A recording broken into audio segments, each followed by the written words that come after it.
Who is Cabernet Franc the parent of? Cabernet Sauvignon, Merlot, and like Leangelo Ball, a lesser known one. Cab Franc is grown in some very high quality vineyards, Saint-Emilion, Pomerol, and Fronsac, where it's blended as part of the Bordeaux blend.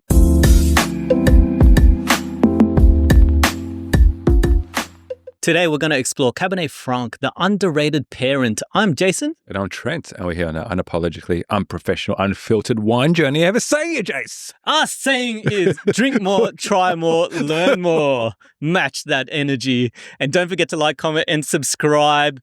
Let's talk about the topic of today, which is Cabernet Franc, and I've titled it The Underrated Parent. Why do you say that? And we're going to go through a couple of reasons why I'm saying that. Researching Cab Franc, I felt like there's a bit of a story here because Cab Franc is the parent of famous children. You probably know the famous children. Who you know a few? Oh, famous children. Ashley Olsen. Correct. Mary Kate. I do think it kind of reminds me of that because I think about this, the underrated parent. Think Billy Ray Cyrus, right? Awesome country star, doing his thing, getting all the fame. Also, and then what happens? very subjective though, right? Back in the day, Billy Ray, Achy Breaky Heart, that was a song. That was the good. only song, I think. And then has a daughter, Miley Cyrus, Hannah Montana, all of the songs come out, supersedes him in terms of stardom. Now he's in the background somewhere, and there's some other stuff happening with Billy Ray we're not going to talk about. But that reminds me of the story of Cab Franc. Another one I think about as a good example is LeVar Ball. You know LeVar Ball from basketball, right? Famous kids, LaMelo, Lonzo in the NBA. A bit of a less famous kid in... What's his name? Exactly. Leangelo. Right? Bit of a less famous, but still famous. Probably superseded the parents. And so that's the topic for today, kind of highlighting the story. And I want to go through the Wind-Up's Fast 5 facts about Cabernet Franc. First one. Who is Cabernet Franc the parent of? Parent of Cabernet Sauvignon, Merlot, and like Leangelo Ball, a lesser known one, Carmenere. And I had to look at my notes because I don't say Carmenere very often, right? Cab Sav, Merlot, superstars in the NBA like Lonzo and LaMelo. Leangelo, kind of a hip-hop star now, but not that famous. Carmenere. They're very popular kids outshining the parents. Number 2, Cabernet Franc actually isn't doing that bad. It's one of the world's 20 most planted grapes. In France, it's the 5th most planted black grape variety. And in particular, in the Loire Valley, it's a star. It's a star in the Agneau, Samur, and Touraine areas where Chinon makes great red wine from Cab Franc. I hope that I said all of those right. Number 3, it's got some interesting nicknames. So the story goes that there's a Cardinal Richelieu. It sounds Chinese.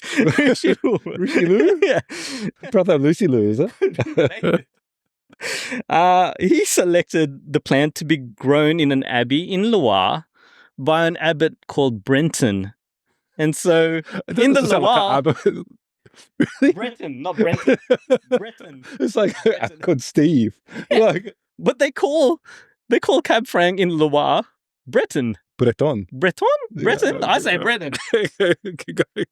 And then in Bordeaux, they give it another name. I think they call it Boucher. Like I think of bougie. Oh, it's like the Rockford one, the Alicante Boucher. Remember? There you go. And so it's got some interesting nicknames. Number 4. Speaking of Bordeaux, so Cab Franc is grown in some very high quality vineyards, Saint-Emilion. Is that how you say it? Oh, very well done. Pomerol and Fronsac, where it's blended as part of the Bordeaux blend to make great wines. And it's often used as a blend because Cab Franc actually ripens easier than Cab Sav. So it's a good insurance policy and it's less susceptible to some of the problems with weather. And then number 5, it's actually meant to be served under room temperature. So 15 to 20 degrees is ideally what it's served at. And by doing so, that helps preserve the aroma. The alcohol kind of softens, makes it good with some barbecue meats. That's the wind-up fast 5 facts about Cab Franc. That's a bit about Cab Franc. We were fortunate today to try 2 different bottles. One is from Geelong and the other one from the Loire. So we want to hold these up here. The one from Geelong, it's the Yayoi 2024 Cabernet Franc Nouveau from Geelong, Victoria. And then the second one that we get to try is a Plume. So this is a 2021 Saumur Champigny Plume from Bruno Debois from the Loire in France. So both of these wines were sponsored by Winepress Wine. Go check out their website. They're a locally owned and independent wine store in Geelong.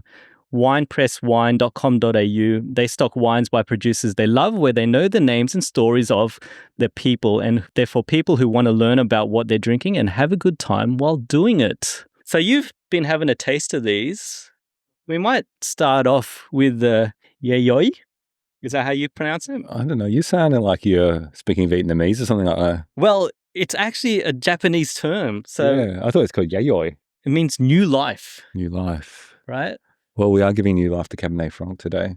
I think with this one, the Yayoi, I think with both of them, actually, I might just say that the aromas just keep on growing. Yeah. And having 2 Cab Francs next to each other, I just love kind of smelling between the 2 of them. Yeah. Because they both keep on building and it's quite distinct, the different styles between the 2 Cab Francs. But if we start in the Yayoi one first, right, it's more of a savory type of Cab Franc. So this from the Murable Valley, which is also made famous by Far Wines as well around that area. So I don't know exactly the terroir, but I think this is a very solid wine. It's more of a meaty, savory type of a wine for me. Got that hint of spice, which is why I need a bit of barbecue meats to kind of go with it as well. Medium tannins, kind of chewy in the sense it makes you want to eat something with it. Medium length. It's more herbal, savory than fruit. Yeah. Well, I'd say for the one that we'll try later on is more kind of fruit driven. This is more herbal driven. Mm-hmm. What are you? I do think I love the bouquet on these Cab Francs, and I was thinking about why we wanted to do an episode on it. It really stood out as very fruity wines with a great bouquet and soft and more elegant. But I agree with a lot of what you were saying there. The green kind of scent that's coming through actually reminds me of snow peas. It's kind of changed. It's a bit fresher, more crisp kind of green vegetal. But I also think they're juicier. I don't know if you get that. Like, I'm thinking about a Nouveau style wine. It's kind of fresher, juicier. Yeah, because one thing I'm looking for Cab Franc all the time, it's not about greenness, but I talk about that kind of green pepper type of smell, that kind of methoxypyrazines, I'm saying to you. It's less so on the left, Yayoi, compared to the one that we'll try later on the right.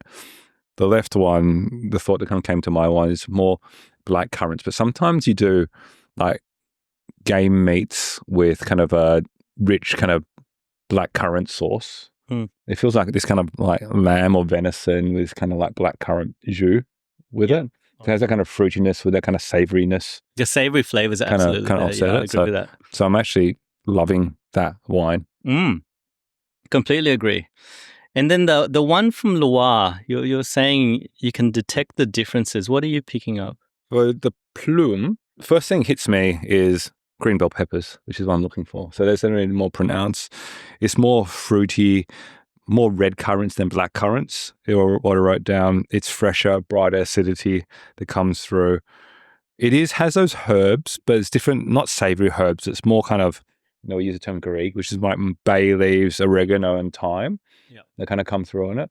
Again, each to their own. It's quite nice.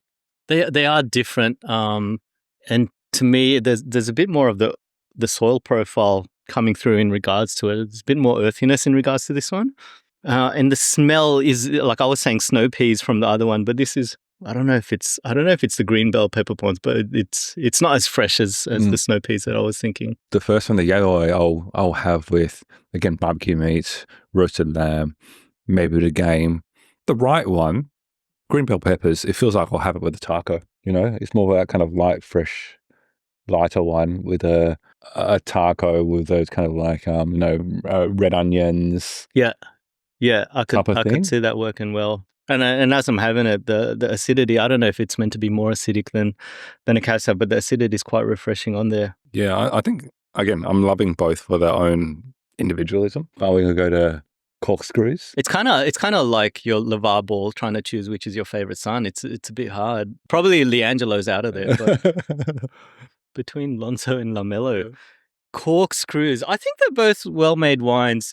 I'm going to go first. So I'm going to say I'm going to prefer the Yayoi, the one from the Murruruwa Valley, more than the one from the Loire, because I prefer more that kind of savoury edge to it compared to that kind of more fruit-driven type of Cab Franc. Yeah.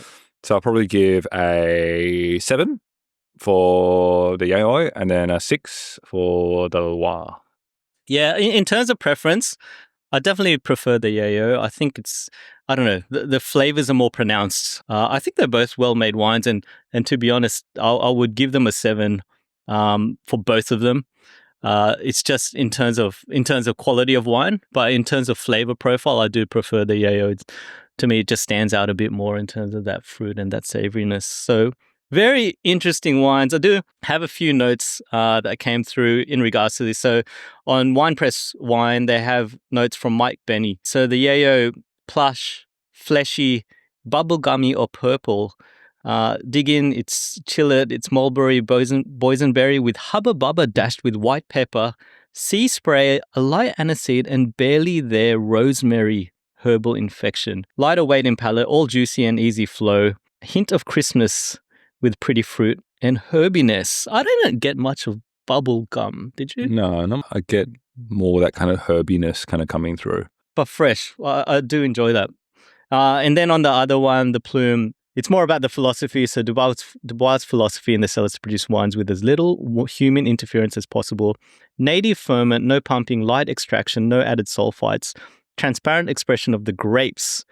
Holds the integrity and history of Saumur Champigny. I know. Yeah, I think you make mention around the Forgotten Brother. I'm thinking where Cab Franc kind of stays around there, whether we should be having more Cab Franc. What are your thoughts? Absolutely. To me, this is kind of the style of wine that I prefer. It's softer. The tannins aren't so high. It's got an elegance around it. Red fruits shouting out. I think Cab Franc is an underrated parent. We need to be having more. We went to the Coonawarra event and we had the Cab Franc from Rymel, and that also stood out. So I'm going to have more Cab Franc, absolutely. What do you think? I think in terms of the spectrum, it's something that it's not as serious as a pure Cab Sauv. It's got a bit more herbiness than a Gamay. It's probably got a bit more spice than a Merlot. It's kind of like sits in between that kind of Merlot to Cab Sauv Tannins aren't high. position. So it feels like it's something you can drink quite easily by itself or with food. It's not a serious wine, I don't think, but it's a very good wine.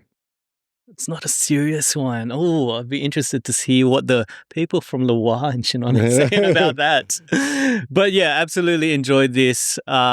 Leave us a comment in below around any Cabernet Franc that you recommend. As we like to say here, drink more, try more, learn more.